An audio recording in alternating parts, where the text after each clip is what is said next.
വിഴിഞ്ഞം തുറമുഖം ഉദ്ഘാടന ചടങ്ങിൽ പ്രധാനമന്ത്രി നരേന്ദ്രമോദിയുടെ പ്രസംഗം പരിഭാഷപ്പെടുത്തിയതിൽ പിഴവ്.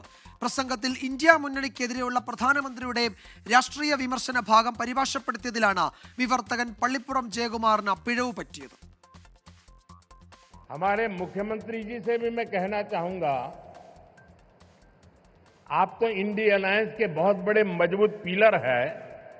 यहां शशि थरूर भी बैठे हैं और आज का ये इवेंट कई लोगों की नींद हराम कर देगा.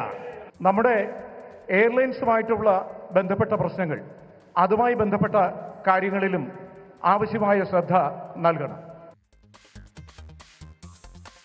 പ്രസംഗം പരിഭാഷപ്പെടുത്തിയതിൽ പിഴവ് ഉണ്ടായി എന്ന് പള്ളിപ്പുറം ജയകുമാർ സമ്മതിച്ചു. ബോധപൂർവം പിഴവ് വരുത്തിയിട്ടില്ല.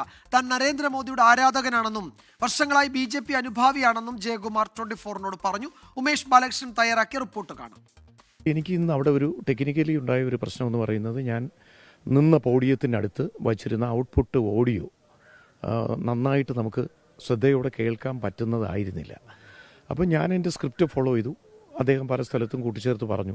എങ്കിലും ഈ ഒരു സ്ഥലത്ത്, അദ്ദേഹം പറഞ്ഞ ആ ഒരു സ്ഥലത്ത് ഞാൻ അദ്ദേഹം പറഞ്ഞത് വ്യക്തമായി എനിക്ക് കേൾക്കാൻ പറ്റിയില്ല. അതാണ് എൻ്റെ യാഥാർത്ഥ്യം. ഞാൻ 5 വയസ്സ് മുതൽ BJPയുടെ അനുഭാവിയാണ്. സർക്കാർ സർവീസിലായിരുന്നതുകൊണ്ട് ഞാൻ പരസ്യമായ പ്രവർത്തനമില്ലെങ്കിലും ഞാൻ വ്യക്തമായി BJP അനുഭാവം, റിട്ടയർഡ് ആയതിനു ശേഷം വ്യക്തമായ രാഷ്ട്രീയ ചായ്വുള്ള ആളാണ്.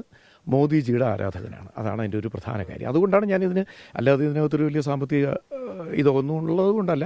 അദ്ദേഹത്തൊന്ന് കാണാനും അദ്ദേഹത്തോടൊപ്പം വേദി പങ്കെടുക്കാനുള്ള ഒരു വേദി എന്നുള്ള നിലയിലാണ് ഇതിൽ പങ്കെടുത്തത്. എങ്കിലും ഒരു രാഷ്ട്ര നേതാവിൻ്റെ ഒരു പ്രസംഗത്തിന് ഒരു തെറ്റ് വരുത്താൻ പാടില്ല. അത് വിശ്വസിക്കുന്ന ആളാണ് ഞാൻ. ഹിന്ദി അധ്യാപകനായിരുന്നു. കഴിഞ്ഞ 2024 പെൻഷനായി. മൻ കി ബാത്ത് അദ്ദേഹം 2014 തുടങ്ങുന്ന കാലം മുതൽ 100 കണക്കിന് എപ്പിസോഡ്, 121 എപ്പിസോഡ് ട്രാൻസ്ലേറ്റ് ചെയ്യുകയും ചെയ്തിട്ടുണ്ട്. അദ്ദേഹത്തിൻ്റെ പ്രസംഗങ്ങളുടെ ഹൈലൈറ്റ്സ് ഞാൻ ട്രാൻസ്ലേറ്റ് ചെയ്യുന്നുണ്ട്. സ്വാതന്ത്ര്യദിന പ്രസംഗങ്ങൾ വർഷം കണക്കിന് പല പ്രാവശ്യവും ചെയ്തിട്ടുണ്ട്. അപ്പോൾ അക്കാര്യത്തിൽ എനിക്കൊരു നന്നായി, അല്ല അതിപ്പോൾ എനിക്കത് ഇവരാരും കരുതുന്നത് പോലെ ഒരു രാഷ്ട്രീയം കൊണ്ട്, അത് എനിക്ക് തോന്നുന്നു ഒരു പക്ഷേ രാഷ്ട്രീയം കാര്യം പറഞ്ഞു.